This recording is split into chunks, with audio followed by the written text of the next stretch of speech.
نحمده ونصلي على رسوله الكريم اما بعد فاعوذ بالله من الشیطان الرجیم بسم اللہ الرحمن الرحیم تو قادر و عادل ہے مگر تیرے جہاں میں تو قادر و عادل ہے مگر تیرے جہاں میں ہے تلخ بہت بند ہے مزدور کے اوقات. محترم اساتذہ اکرام اور میرے عزیز ساتھیوں، السلام علیکم ورحمۃ اللہ وبرکاتہ. آج میری تقریر کا موضوع ہے مزدور.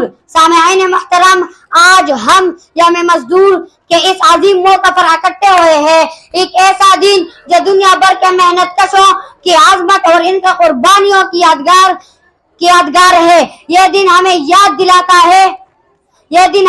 دلاتا ہے کہ مزدور کی محنت ہی ہماری معیشت کی بنیاد ہے.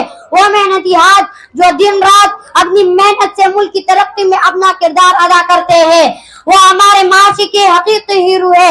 مزدور کی زندگی کی کہانی محنت، عزم اور استقامت کی مثال ہے. صبح سویرے جب سورج کی پہلے کرنیں زمین پر بکھرتی ہے تو مزدور اپنے روزمرہ کی جدوجہد کے لیے نکل پڑتا ہے. وہ کھیتوں میں کام کرے یا شہروں کی گلیوں میں ہر جگہ اس کے محنت کا ایک خاص مقام ہوتا ہے. مگر افسوس اب کہ اکثر ہمیں ان کے محنت کا اندازہ نہیں ہوتا. ہمیں یہ سمجھنا چاہیے کہ مزدور کے محنت کی کوئی قیمت نہیں، بلکہ یہ تو ایک عظیم سرمایہ ہے جو قوم کی ترقی میں کام آتا ہے. آج کے دن ہمیں یہ یاد کرنا چاہیے کہ ہر مزدور کے حقوق کا خیال رکھیں گے، ان کے زندگی میں بہتری لانے کے لیے خوشحال رہیں گے. ہم سب کا فرض ہے کہ ہم ان کی مدد کریں، ان کی آواز بنے اور ان کے مسائل حل کرنے کے لیے کوشش کرے. ہمیں یہ سوچنا چاہیے کہ کیا ہم نے کبھی ان کے محنت کی قدر کی ہے، کیا ہم نے ان کی مشکلات کو حل کرنے کی کوشش کی ہے. سامعین محترم، یوم مزدور ہمیں ایک موقع دیتی ہے کہ ہم اپنے مزدور بھائیوں کی زندگی میں بہتری لانے کے لیے ایک نئی شروعات کرے.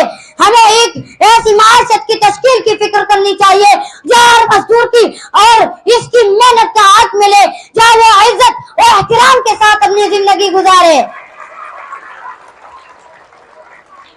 ہمیں یہ بھی غور کرنا چاہیے کہ مزدور کی محنت کا اکثر صرف ان کی زندگیوں پر نہیں پڑتا، بلکہ یہ ہماری معیشت، ہماری ترقی اور ہمارے معاشرتی ڈھانچے کا بھی حصہ ہے.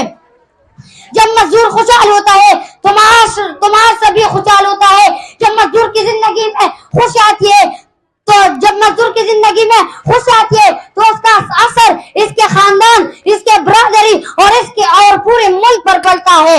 سامعین محترم، اس یوم مزدور پر ہمیں یہ عزم کرنا چاہیے کہ ہم مزدور کے حقوق کے لیے آواز بلند کریں، ان کے محنت کی قدر کریں اور ان کے فلاح و بہبود کے لیے کام آئے. ہمیں ان کے محنت کے دستاروں کو سننا چاہیے. ہمیں ان کے محنت کی دستاروں کو سننا چاہیے، ان کے مشکلات کو سمجھنا چاہیے اور ان کے لیے ایسا مستقبل کی تخلیق کرنا ہوگا جہاں سے وہ عزت اور احترام کے ساتھ جینے کے قابل ہو. اب میں مزدور کے بارے میں ایک شعر کہنا چاہتا ہوں. ہاتھ پاؤں بھی بتاتے ہیں کہ مزدور ہمیں، ہاتھ پاؤں بھی بتاتے ہیں کہ مزدور ہمیں، اور ملبوس بھی کہتا ہے کہ مجبور ہمیں. والسلام علیکم.